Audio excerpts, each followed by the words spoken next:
Materi pertama kali ini kita akan belajar bersama-sama tentang surah Al-Asr. Nah, kira-kira siapa nih yang pernah membaca surah Al-Asr? Atau bahkan sudah hafal surat Al-Asr? Nah, untuk kali ini kita akan belajar kembali tentang surah Al-Asr, bagaimana cara membaca, mengartikan dengan benar, kemudian menghafalkannya dengan mudah dan mengetahui apa saja nilai-nilai yang terkandung dalam surah Al-Asr. Oke, mari kita mulai berkenalan dengan surah Al-Asr. Surat Al-Asr masuk ke urutan surat ke-103 di dalam Al-Quran. Nah, surat ini diturunkan sesudah surat Al-Insyirah. Surat ini tergolong ke dalam surat Makkiyah karena turun di Mekah sebelum Nabi Muhammad hijrah ke Madinah. Nah, surat Al-Asr ini terdiri atas 3 ayat. Nah, ternyata nama Al-Asr ini diambil dari ayat pertama dalam surah Al-Asr yang berarti waktu atau masa. Nah, di sini ibu guru akan memberikan contoh bagaimana membaca surah Al-Asr dengan baik dan benar. Mohon disimak baik-baik ya anak-anak. A'udzu billahi minasy syaithanir rajim.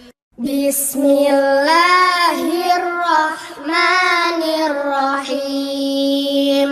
Wal 'asr innal insana lafi khusr illal ladzina amanu wa 'amilus solihati wa tawasaw bil haqqi wa tawasaw bis sabr. Nah, itu tadi contoh cara membaca surah Al-Asr dengan baik dan benar dan bisa ditirukan oleh anak-anak kemudian dihafalkan. Nah, kemudian untuk selanjutnya berkaitan dengan surah Al-Asr ini, ternyata kebiasaan orang Arab pada masa turunnya Al-Quran itu ketika berkumpul pasti mereka membicarakan tentang berbagai hal. Nah, salah satu yang mereka bicarakan itu tentang waktu dan masa. Orang Arab pada waktu itu ketika mereka berhasil, mereka akan mengatakan bahwa waktu itu baik. Tetapi sebaliknya, jika mereka gagal, mereka mengatakan bahwa waktu ini sial. Padahal Allah itu tidak pernah menciptakan waktu yang sial. Semua waktu itu baik, tergantung bagaimana kita memanfaatkan waktu tersebut. Nah, selanjutnya Bu Guru akan memberikan mufrodat atau arti perkata dalam surah Al-Asr. Nah, dalam surah Al-Asr ini Ibu Guru mengambil ada 12 kosakata. Nah, 12 kosakata ini bisa anak-anak pahami artinya dan kemudian dihafalkan ya. Oke, kosakata pada baris pertama yang berwarna hijau adalah wal asr, artinya demi masa. Inna, sesungguhnya, al-insan, manusia. Kemudian pada baris kedua berwarna ungu, lafi, benar-benar dalam, khusr, kerugian, illa, kecuali.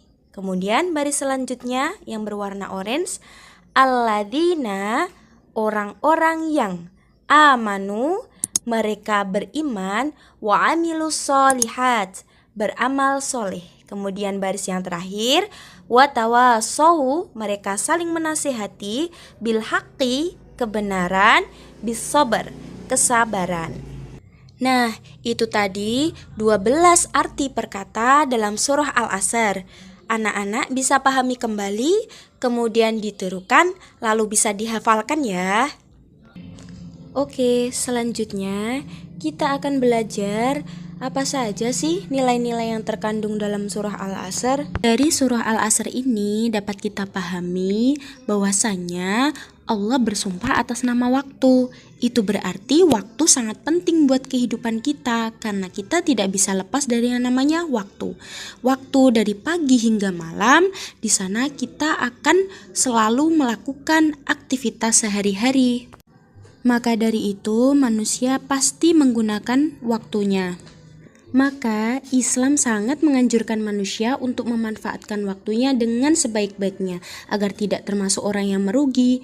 Ternyata anak-anak, ada loh manusia yang merugi ketika di dunia. Siapa itu? Manusia yang tidak bisa memanfaatkan waktunya dengan baik, justru mengisi waktunya hanya untuk hal yang sia-sia. Oke, di sini ada 4 gambar. Nah, anak-anak bisa melihat kemudian memahami kira-kira apa ya yang sedang mereka lakukan. Nah, untuk gambar yang pertama itu terlihat ada seorang anak yang sedang pegang handphone. Sepertinya dia asik sekali main handphone. Kemudian gambar yang kedua, gambar apa itu? Ada anak-anak yang sedang belajar mengaji. Kemudian yang gambar ketiga, ada anak yang sedang belajar kelompok. Nah, gambar yang terakhir itu ada 2 orang anak yang sedang asyik bermain PS atau PlayStation, bermain game. Nah, dari gambar tadi kira-kira anak bisa memilih ya, mana gambar yang anak-anaknya itu bisa memanfaatkan waktunya dengan baik. Kira-kira gambar yang mana? Betul sekali, gambar anak yang sedang belajar mengaji bersama dan sedang belajar kelompok. Nah, mereka bisa memanfaatkan waktunya dengan baik dan tidak menyia-nyiakan waktunya untuk bermain game. Nah, ternyata dalam surah Al-Asr Allah sudah berikan tips atau kiat-kiat agar manusia itu tidak menjadi manusia yang merugi. Nah, ada 3 syarat nih yang harus dipenuhi oleh manusia. Yang pertama, manusia itu harus beriman kepada Allah, yakin bahwa segala perilaku kita di dunia itu pasti akan dipertanggungjawabkan di akhirat kelak. Kemudian yang kedua, kita harus perbanyak amal soleh, perbanyak amal kebaikan, membantu orang lain. Nah, tips yang terakhir adalah menasihati dalam kebaikan kesabaran. Bagaimana kita bisa mengajak teman-teman kita ketika sudah masuk waktu sholat, kita mengajak sholat. Kemudian ketika waktunya ngaji, kita mengajak mengaji atau ikut TPA. Nah, itu termasuk menasihati dalam kebaikan. Selain itu, menasihati dalam kesabaran ketika nih teman kita sedang ditimpa ujian atau musibah. Nah, contoh musibah di sini misal teman kita sedang ditimpa sakit atau teman kita sedang ditimpa musibah kehilangan keluarga dan saudara.